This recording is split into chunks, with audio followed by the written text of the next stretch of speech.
You're listening to an Airwave Media Podcast.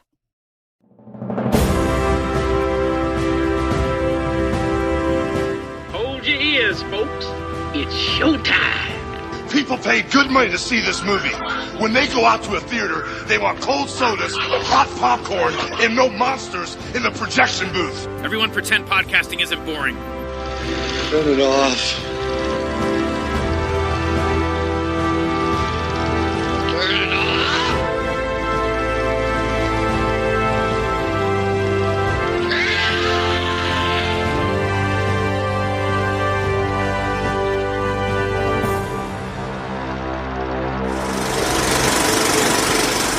Hey folks, welcome to a special episode of the Projection Booth. I am your host, Mike White.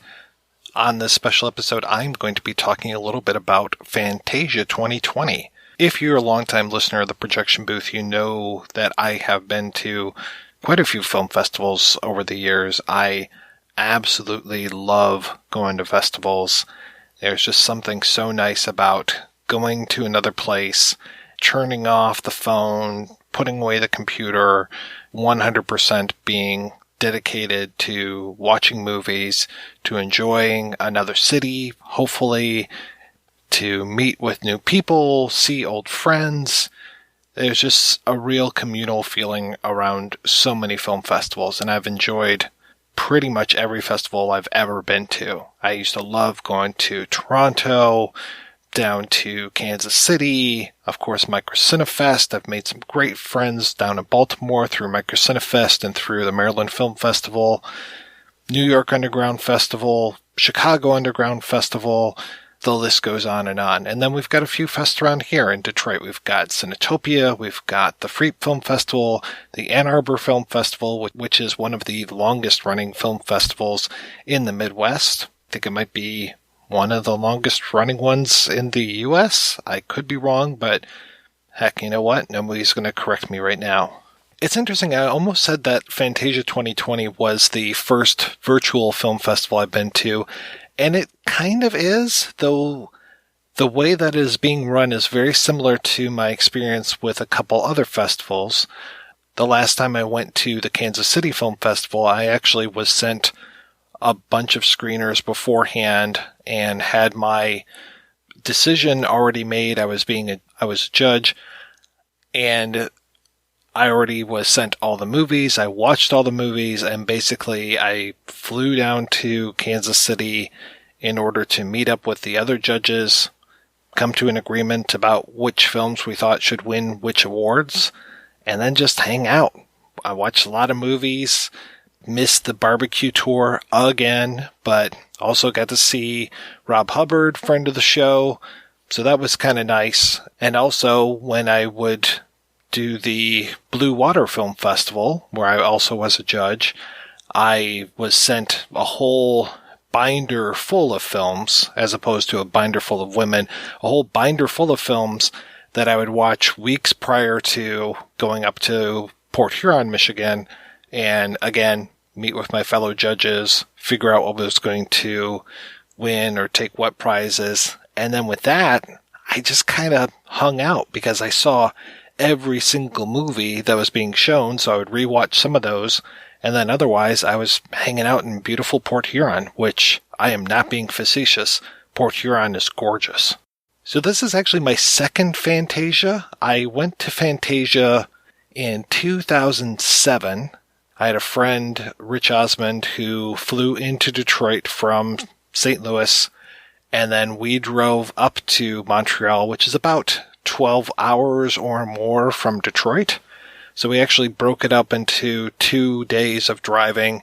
We spent the night in Toronto, got to see some friends, then went the rest of the way up to Montreal.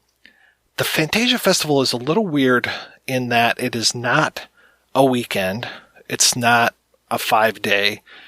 It's not even a 7-day festival. This thing goes on for like 2 solid weeks. If this were normal times and we were going up to Fantasia, it started on August 20th and it ends on September 2nd. I don't know about you, but I cannot afford to take off that much time. And it's kind of weird too because it's not like you can go up there for one weekend and see everything you want to see. They actually stagger out the releases and the showings of these things. So it's like, well, I really wanted to see this film. Well, it's not available the first weekend. It's only available the second weekend. Well, fuck me. You know what? I can't stay 2 weekends because I've got a job. I mean, I would take off 10 days for Toronto, and that was okay because everything was done in 10 days, and usually it was packed into like the first 5 days that you were there. If you were on a press pass like I was, you would just cram your whole schedule full of stuff over 1 weekend, and I think you were even seeing things possibly before the public was seeing it, and just like film after film after film, which is what I love. Just spending days after days watching movies. Though that also leads to the question of walkouts, because when you're at a film festival, especially when you're there in a capacity of writing about movies, like I was for, say, Toronto, or even for Fantasia, if you're there seeing as many movies as you possibly can, and you walk into a dud, I'm not going to stick around and see how bad the dud is. I'm out of there. Sometimes I've lasted an hour. Sometimes I'll last 5 minutes. There are certain movies where it's like, nope, this isn't going to do it for me. That said, that's still kind of the case when it comes to virtual movies, because there are times where I will leave something on, and there are times where I just can't stand it. Now the question becomes, is my opinion valid of a movie that I turn off? Is my opinion valid of a movie I walk out on? Can I actually review something if I have walked out on it or not seen the entire thing? Is my opinion invalidated because possibly in the last 5 minutes everything became great? You know, I walked out of High Tension. I never got to see the twist, but I sure didn't enjoy what I did see. And then when I heard about the twist, I think I would have been angrier had I stuck around and had that twist than had I just walked out because I couldn't stand the protagonist. She just seemed to do the dumbest things in the world. Let's hide in the attic. No, in the basement.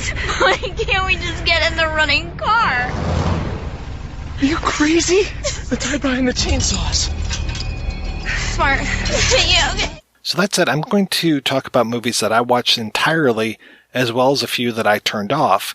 And please know that if I say I turned off a movie, that pretty much means that I didn't enjoy the movie.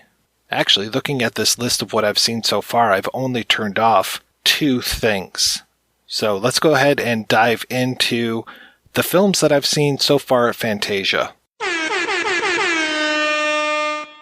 So first up, I wanted to talk about Class Action Park, which is a new documentary that I believe HBO picked up. It should be showing pretty soon. Usually the story is that a movie will be a documentary and then it will get adapted for a live action film. You know, thinking about that horrible one that Steve Carell was in that Zemeckis directed. That was a documentary. It was a great documentary. Then it turned into that horrible Marwan film. Yeah, no thanks. This one is the opposite. This one, when I heard about the documentary, I said, wait a second, that was already a movie. If you have seen the film Action Point, starring the one and only Johnny Knoxville, and of course, who hasn't seen Action Point, this is a documentary about the park that was the inspiration for Action Point. I thought that this was completely made up, but no, it's actually a real park where the rides were not very safe. They had teens supervising things.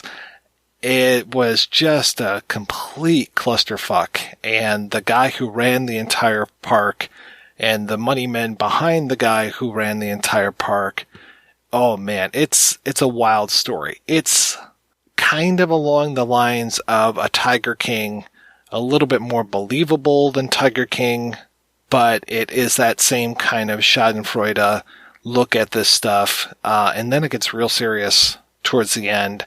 I recommend this film. Like I said, this will be on HBO pretty soon. Definitely check it out. Next documentary is Feels Good Man, which is the story of Pepe the Frog. I only knew Pepe the Frog's story insofar as him becoming a meme, not knowing that Pepe had any sort of life before the meme. I do remember, though, when Pepe was just a meme rather than a alt-right, horrible meme. And this tells the entire story of Pepe before he was a meme, the way that he changed into an alt-right meme, and also the author, the artist who was behind Pepe, and his struggle to try to reclaim his own creation away from the alt-right.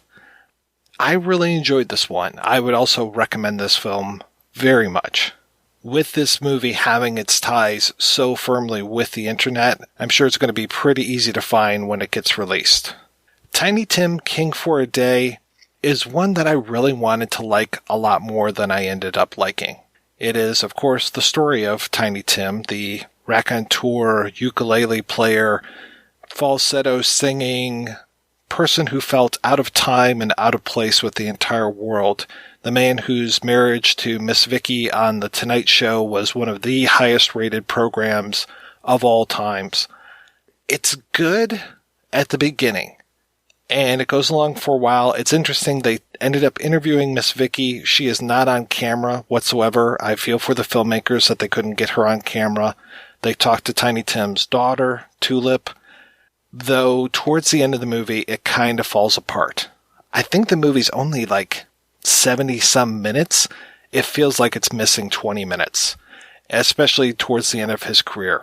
I remember I drove out to, or was a passenger in a car going to New York, and it was one of my first times, probably my second time in New York City, and I was going with friends who were there just to see Tiny Tim. He was playing a club there. And their stories of how his act was towards the later years of his life were fascinating. This whole patter that he had and how he would break into song, and it just sounded great. But they never really captured that in this doc. And unfortunately, I wanted this to be a better film than it was. Clapboard Jungle, Surviving the Independent Film Business, is a documentary by Justin McConnell, who actually is a friend of mine on Facebook, but one of these friends where it's like, where do I know you from? Well, he's up in Toronto, so I might have met him before. I'm not exactly sure. Clapboard Jungle it's really a personal film about Justin trying to make it in the business. And I have to say, I wasn't a fan of this. It was very self-indulgent, kind of whiny. It's like, why are these things not happening for me? And then you see the movies that he's making and you're like, well, this is probably why it's not happening for you. I know that sounds very mean to say, but I've seen this kind of documentary before, and I've met people that talk like this, and it's just like, I'm doing everything right. Why are these things happening to other people? Why are they not happening to me? Hell, I sound like that a lot of times when I'm podcasting. Why is this podcast getting so much notice over this other podcast? So yeah, I feel ya. It was just a little too much to sit there and watch that for, I don't know, hour and a half. Felt like 2 hours. Really had a hard time taking this one. But I didn't turn it off. I will say I did not turn this one off. So if you want to see what the independent film business is like from an outsider perspective, especially over the last, say, 15 years, here you go. Justin seems like a nice guy, wouldn't mind having a beer with him, but this movie was not for me. Hail to the Deadites. You would think that I would love Hail to the Deadites. Being a fan of the Evil Dead films, being a fan of the filmmakers behind the Evil Dead films, I was really looking forward to this movie. But is no bueno, is not good. I did turn this movie off, so maybe it got really good after 35-40 minutes, but those first 35-40 minutes were not good. There was one moment, I thought it was one moment in the film that happened, and it's a story of a marriage proposal, and they're talking to one of the guys behind the special effects in Evil Dead, and he tells a story about how he was involved with a marriage proposal, and this whole thing with the dagger and how he had the ring and da-da-da-da-da. Okay, that's great. that's cool. Guess what? The movie stops for like another 10 minutes to then hear the groom talk about this, to hear the bride talk about this, to see the actual thing that we just heard described twice, to see their marriage, to see the message that gets sent to them from the special effects guy. Who gives a shit? It was so stupid. Why am I watching this? What's the point of this documentary? Is this talking about fandom of Evil Dead fans and how crazy they are? No, I couldn't give two shits about this movie. I'm sorry. It was not good. It looked amateurish. It felt amateurish. And I don't think I'll ever go back to this one again. And like I said, I really wanted to like this, which made it even more disappointing. Along with documentaries, there were also mockumentaries as well as narrative films. Believe it or not, I'm not just going to spend the entire time talking about documentaries. I am going to talk about a mockumentary called Monster Seafood Wars, which is incredibly silly. It's about this lunch that becomes sentient, and you have a giant crab, a giant squid, and oh god, I can't even remember. It's been like 2 weeks since I've seen it. That's how memorable this film is. Yeah, there's something, we're going to spray them with vinegar, something. I didn't care about any of the people in the movie. It just felt silly and frivolous. It's not going to change your life. It's not going to change the world. I don't think the filmmakers are ever going to hear this. So I'll just say, don't bother. I mean, you might think it's just the cleverest thing, but if you've seen Big Man Japan, just watch that again and don't worry about this movie. You really don't have to sweat it out. The costumes and everything look really cheap, and it's supposed to be cheap. It's supposed to be funny. But, I mean, just watch the Intergalactic video. That's all you need. Also from Japan, I saw one called Traveling Cat Chronicles.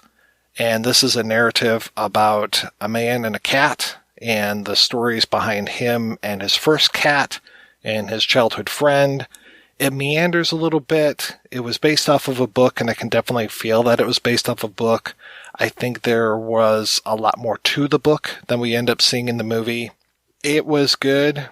It made me cry at the end. No, the cat doesn't die, so don't worry about that. You don't have to go to a website to check that. The cat's good. The cat really isn't in mortal danger at all during the film, so that's good.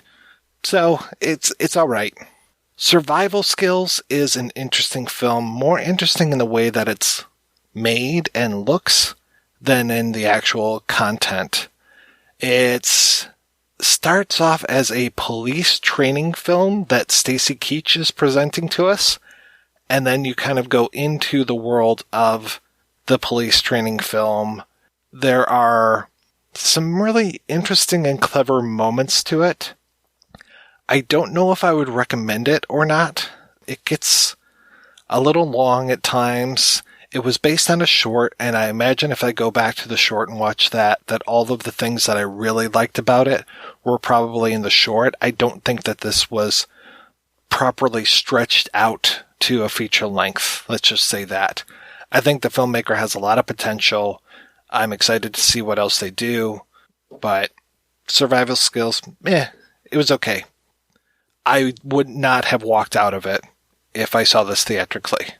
The next film I saw was called Patrick, or D. Patrick, seems to be the title. Not to be confused with the 2020 film called I Am Patrick, which seems to be the story of St. Patrick. It's a docudrama. This film, it really reminded me a lot of like a Yorgos Lanthimos film. It's very dry. It just kind of is there. Things happen, but I will say I was absolutely fascinated by it. I kept thinking that it was going to get violent, and I was actually really glad that it didn't go the way that I thought. I was really surprised that Jermaine Clement shows up in it. I didn't think that there was going to be anyone in this film that spoke English, and he showed up and made me very happy. It wasn't one of those weird stunt casting kind of things. He actually added something to the narrative. It is very much a story with a lot of different players to it, though Kevin Janssens, who plays Patrick, was absolutely riveting. Yeah, I would recommend this. Oh, I would not recommend this if you are afraid of full frontal nudity, because this entire thing is set at a nudist park, which is one of those things where I think, like, when you watch this with an audience, a lot of people would be tittering because there's nudity on screen, but they just treat it like it's a fact of life. It takes place at a nudist camp. There you go.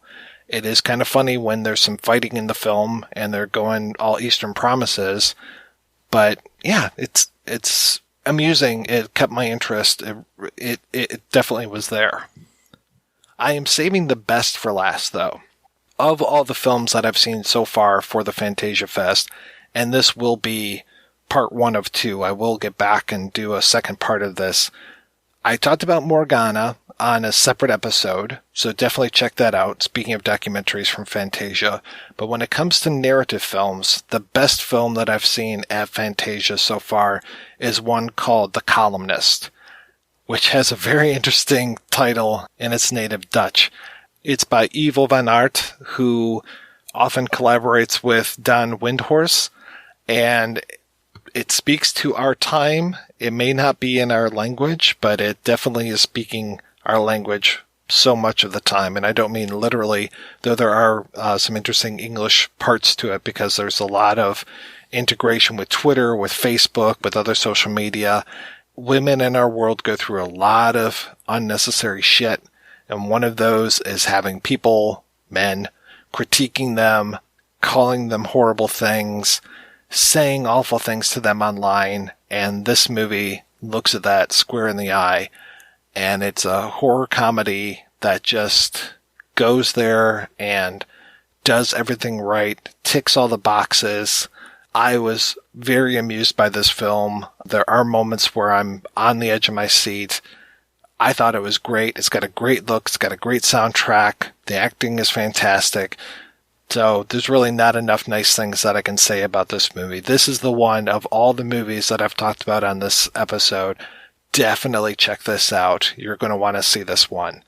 And actually, I managed to talk to Mr. Van Aerte about the film. So let's go ahead. I'm going to play some messages, and then we'll be back with an interview with the director of The Columnist, Ivo Van Aarte. And we'll be right back right after this.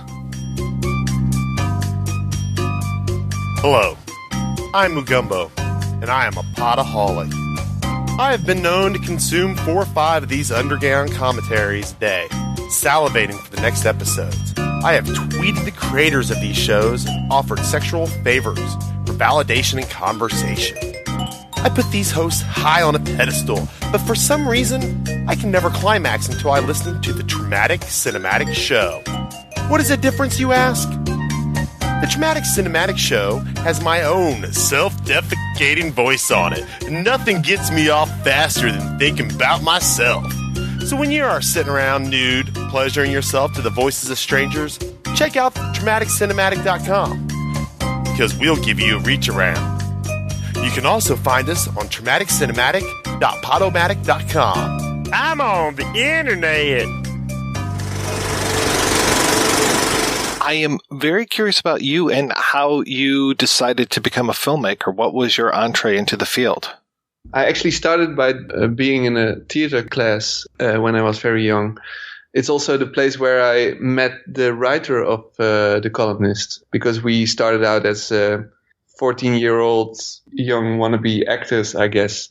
But soon we decided to start making theater our own place together. So he started writing. Eventually, I started to film certain video fragments in that play. So we continued to collaborate in that way. And after a few years, we actually made a feature-length film when we were 16 or 17 with just friends in the summer, no budget. Cameras we could borrow from some place, and from then on we just decided to go to art school, and we sort of grew up together in the field and became professionals, and we're still working together as of this day. Around what time is that? When were you going to grade school together with him? We both graduated in 2012, so roughly from 2008 to 2012. So we've been working now professionally for 8 years. And before that, we also made a lot of movies. He also wrote my graduation film. That's remarkable. How did you guys go both from acting into him writing and you directing? We both soon discovered that he's very good at writing, and it just came natural to him, I guess. Yeah, he wrote a lot of plays that we acted in together. We sort of made together with a group of people, some of whom are still also, or who are also in the field now professionally as actors or as theater directors. And for me, it was sort of natural to direct. I don't know. It just, I soon discovered that people actually listened when I had something to say, which was weird. And I just went along with it. I've always been a big film lover, and Dan, the writer, as well. A lot of our friendship is based on our love for films and our love for stories. Tell me about some of the projects that you guys have worked on together over the years, because I know, looking at your filmography side by side, yeah, the crossover is very obvious to see that you're both working on a lot of the same projects. After we graduated, we sort of found ourselves in a place when nobody really wanted another writer, another director. It's very difficult to go from graduation to a professional production. So we decided to make a short web series about two people in 6 separate dates. So we sort of, while they're dating, we follow them and we see them grow and getting to know each other. And that was sort of a self-financed indie project with 2 great actors we knew. And that was sort of the starting point for us, because it was picked up by a Dutch broadcaster. And from then on, we sort of started to make stuff in a way that was very naturalistic in its style and its observation of young adults. So from then on, we got the chance to actually make we weren't used to making films for any money, I guess.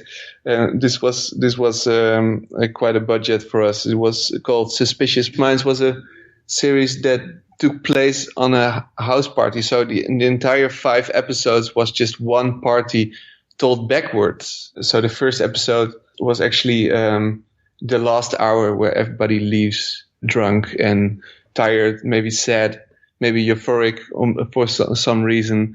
And the very last episode is the very first hour, where everybody enters. Everybody's still sober. Everybody still has anticipations for that night. That was our first big project for a big broadcaster, and that was sort of a big deal for us as a first project, because we got to make exactly what we wanted just 1 year after we graduated. And then it took quite a long time before we got to make something like The Columnist. So, there are a few years in between, but it feels like Suspicious Minds and The Columnist are like our 2 big projects, and there is 6 years in between. And in the meantime, Dan wrote a lot for television, and I directed a few short films and dance film and just children's series here in the Netherlands. So we sort of we kept developing things together, and we kept making things together. But the main 2 projects, I think, are Suspicious Minds and The Columnist. So where did The Columnist come from? What was the original idea for it, and how did it change between the idea and what we end up seeing in the theater? Dan wrote a book a few years ago with all sorts of satirical short stories, and one of them was about a columnist who tied up a commenter, someone she found on Twitter, and cut off 1 finger for every negative comment he was placing. So we had this short story in the back of our minds, and we heard about a submission for a television film, because it's actually a television film.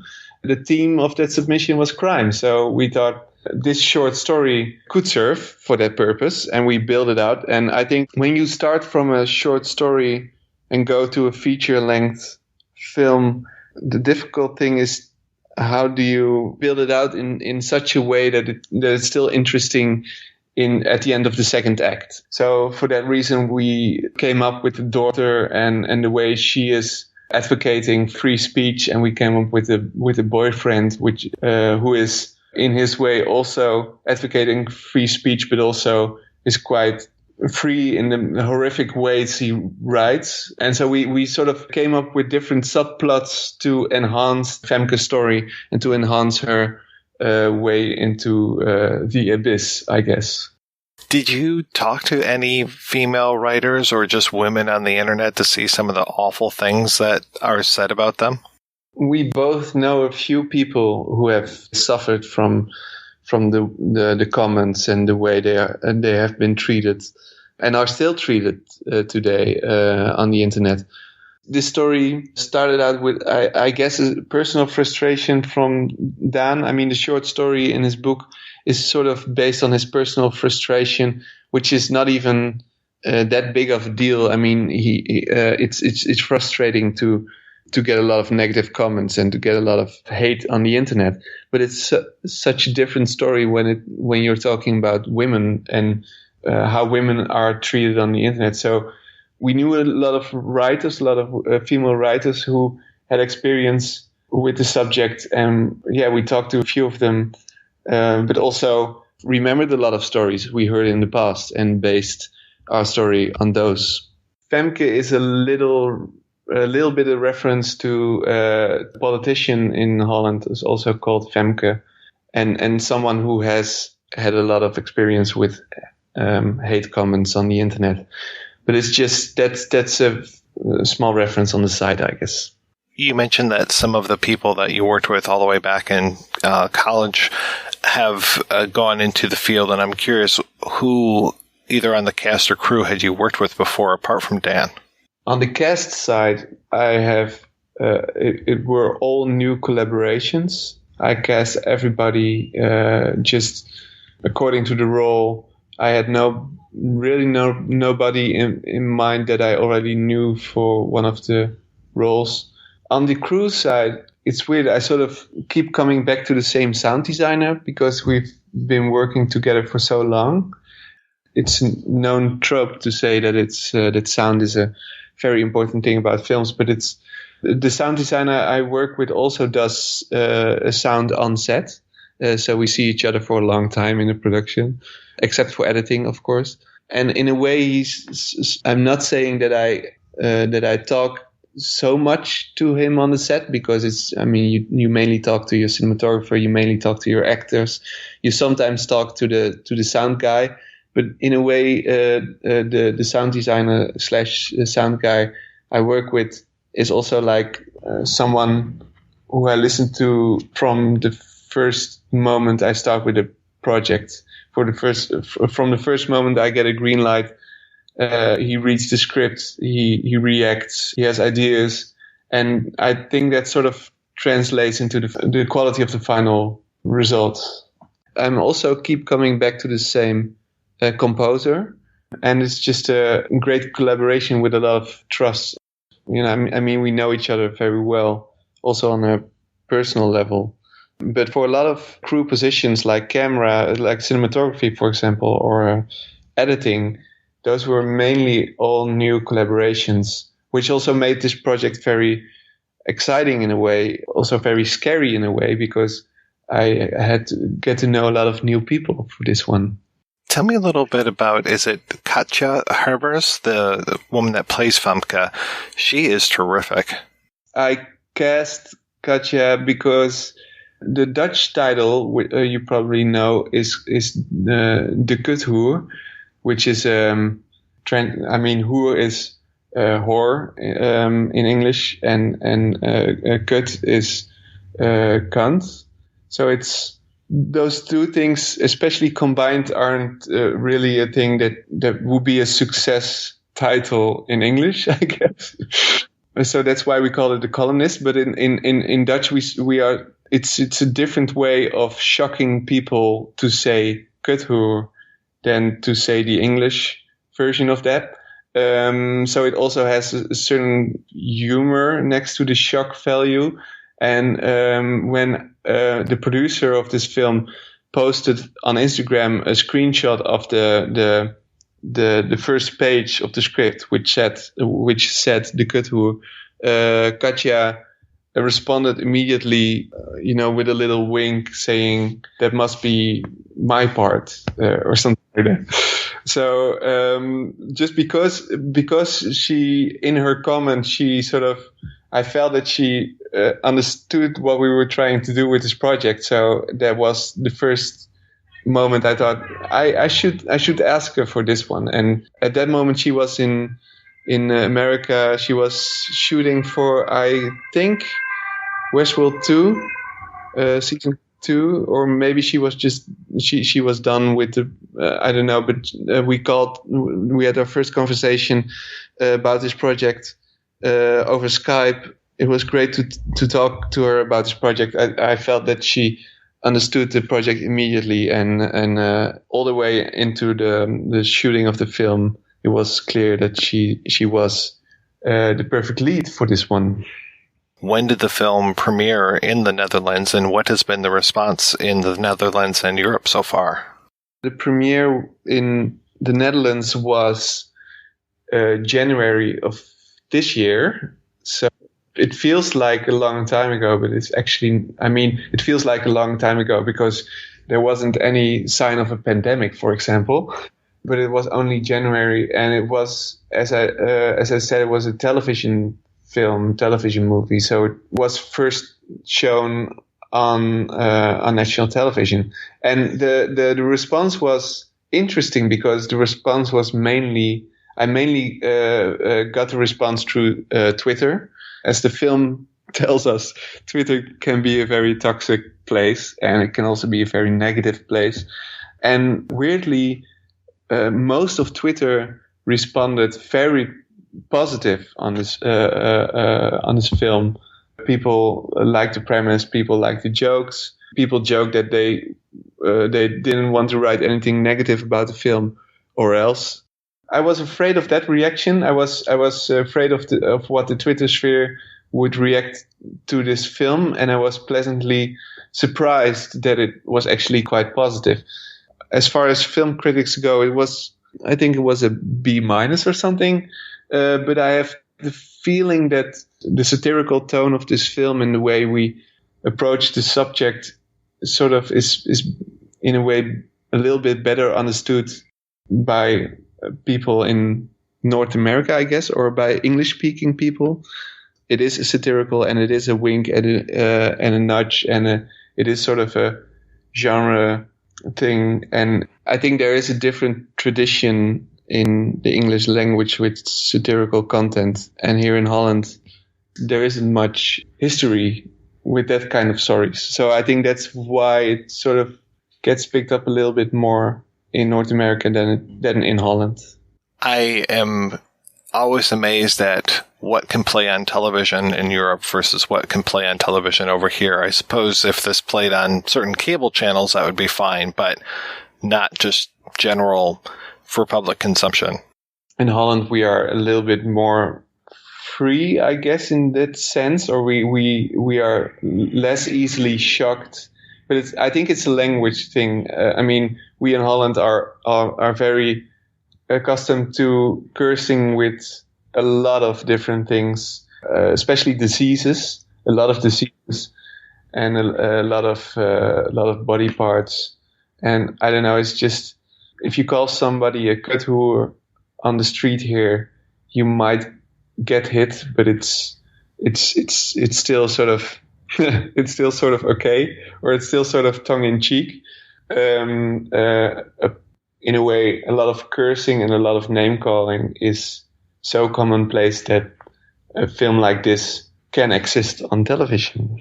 Have you been keeping up with the reviews as they've been coming in from Fantasia? Our producer actually sends every review, and I've been very pleasantly surprised about the enormous number of reviews that keep coming in, and the positivity about this film. It's great to see that people actually understand the film and start analyzing the content and see what we really wanted to say with this film. And that's what I love about the reviews that come from Fantasia. With this being from a different culture than North America, I am curious, have we missed anything? Are there things that you're seeing in these reviews where you're just like, wow, you guys in the US and Canada don't get this at all? This is not in the category you don't get this at all, because I know you get this better than we do, with the whole Zwarte Piet and blackface part of the film. I was even in doubt if I should keep that in the film for the international release, because the Black Piet and the blackface discussion in Holland, in the Netherlands, is getting better. It's getting more understanding, and it's getting more progressive every year. But it's still ongoing, and it's still not resolved. And it's something a lot of people from the Netherlands are still a little bit ashamed that it's still a thing sometimes, somewhere in the Netherlands. That's a cultural difference that we sort of, Femke writes in her first column in the film about Black Piet, Zwarte Piet. That is something that is in the story telling us that she's a progressive, in a way, mindful person, and sort of also gives the context of who the people are who are bashing her online, because there are still a lot of people here who are conservative in a way that they still like that character, and they still like that character. So I guess that's different. When I started out with this movie, I really wanted to tell a lot of small things about the Netherlands that sort of agitate me, or that I find not so charming about the Netherlands. And I guess are all inside jokes from a Dutch director to a Dutch audience. There is a Dutch supermarket that puts stickers on food that's going to be thrown away, and the sticker says, "Throwing it away is a shame." That's something it's just a very personal thing, but it's a thing that I find so typical Dutch, is that the thing that supermarkets inherently do wrong, they make it the problem, our problem, and in such a way, in such a tone, that it's almost that you're guilty that supermarkets don't manage and those are just small observations that maybe are also very valid internationally, but are also, I mean, in my head, are also very Dutch and also very pedantic in a way. And so the film is filled with a lot of small inside jokes about how it is to live in the Netherlands. But I think a lot of details will not really be picked up by an international audience. What are you working on now? I mean, are you able to work on things that COVID has happened? I am actually shooting a web series right now, and it's sort of touches on the same subject matter as The Columnist. It's about a young girl. It's a high school series. It's about a young girl that she starts to notice that one day that someone is in her social media account. Someone is taking over her WhatsApp. Someone is taking over even her bank account. And so this is a girl in the last year of her high school, and she's with all the examination stress. And one day she notices that someone is trying to sabotage her entire life by going into her online accounts. So it's also about the internet, about the second life we lead on the internet, and how important it is in our daily life. But then a little bit younger and more on the paranoia, whodunit thriller side. And I'm actually filming it right now. I'm going into my last 4 days of principal photography, and it's right now because it was originally planned to be shot on in April and May, but it was pushed backwards, of course, because of COVID-19. right now it's going fine. The photography is going fine. We all have a lot of precautions, and we keep distance, and we wear face masks, and we test, and we make sure that everybody's healthy, and that if you're not healthy, you don't come on set and you stay home, etc., etc., etc. And up until now, it has worked, all those precautions, and we are actually able to shoot, not in a very high pace, but still at a very high pace. I mean, it's still Holland, and it's still a very low budget per minute, I guess. So we're still shooting like crazy for this series. I hope a lot of filmmakers get back to work in a responsible way and be able to make their shows again. I mean, it's especially for the more the lower budget, more indie side of the film industry. I guess it's especially tough now, and a lot of uncertainty. The weeks and months until I actually got the green light that we could actually shoot this series, the uncertainty, it was not nice. It was very nerve-wracking in a way, not knowing when you could get back to work and get back to shooting the things you want to make. Well, Mr. Van Aarte, thank you so much for your time. This was a real pleasure talking with you. Thank you. The pleasure was mine.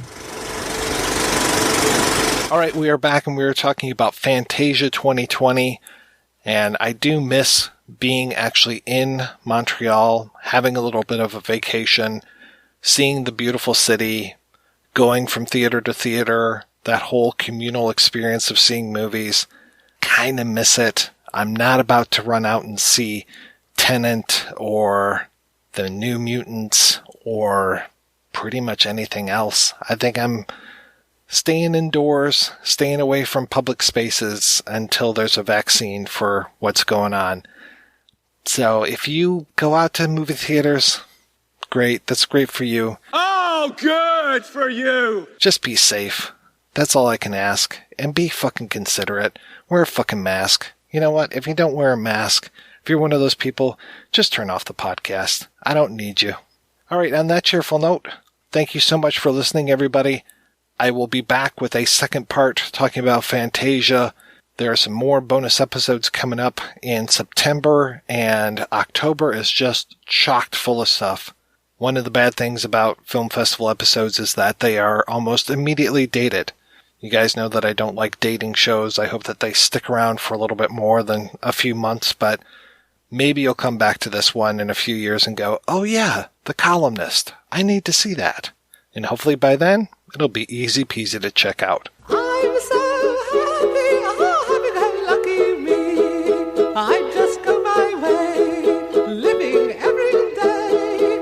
I don't worry, don't agree.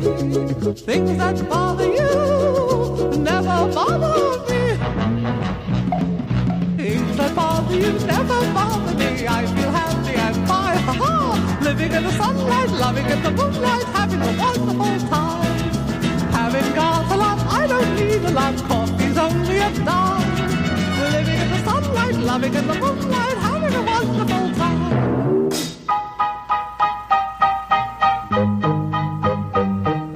Just take it from me, I'm just as free as any daughter. I do what I like, just what I like, and how I love it.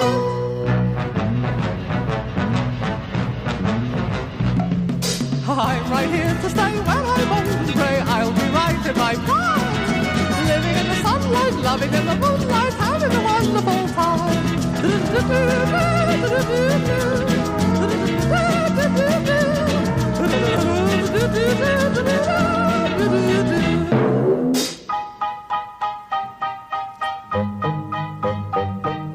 Just take it from me, I'm just as free as any daughter. I do what I like, just what I like, and how I love it.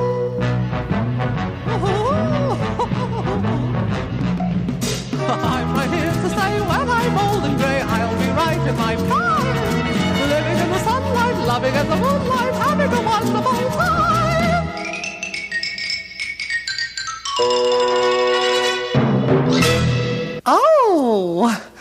Isn't this a lovely band? And what a thrill it is to have them play for me.